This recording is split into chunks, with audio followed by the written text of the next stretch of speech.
Hey, the world's full of fantastic music. Each month, we explore an album of significance, its roots, how it makes us feel, and then banter about its influence and staying power. Join us on our journey as we dissect, discuss, and discover some of the world's greatest albums on The Sonic Collective. Hi, everyone out there in Sonic Collective land. This is Scott G, and I'm bringing you the last pick for 2023. We're going to rock out this December to Oasis's third best album, Be Here Now. You may remember it from the singles Do You Know What I Mean, Stand By Me, All Around the World, or Don't Go Away, all on the radio a ton in 97. You may also remember it as the last album that featured the original members. Noel and Liam Gallagher are no strangers to courting controversy. They were heavy partiers, enjoyed various substances, and were known to argue constantly. Like, constantly.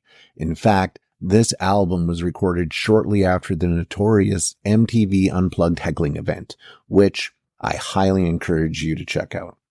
Frankly, I'm surprised they lasted 3 albums together, let alone many more.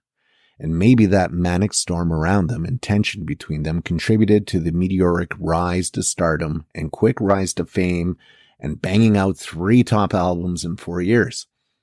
And now you may be asking, why the third best album, Scott? Why not the second or first? Well, those albums mattered for their own reasons, and I adore them, but there's a whole lot going on here behind the scenes and on the album that I think is deeply worth exploring, both in the context of the band's development and the britpop music scene as well. Top it with just analyzing how the album is crafted in general, and there's a lot of meat on this bone to chew over at the end of the month. So, I usually don't try to sway people too much going into an album on what to listen for, but Scott C. already dropped a major hint at the end of last month's review when I dropped the album teaser. Among other things, this album is famous for the production values and critical reception both at release and the turn down the road. I'm thinking many people will have a clean slate for their own review, so many years divorced from both the hype and drama that seem to hang around the band.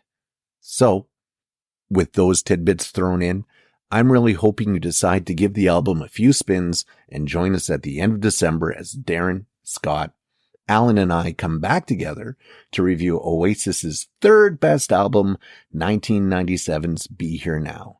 Until then, this has been Scott G, wishing you a happy holiday listening season, and talk again soon. Thanks for listening and exploring with us. We'll be back real soon with another pick and critique of albums that matter here at the Sonic Collective.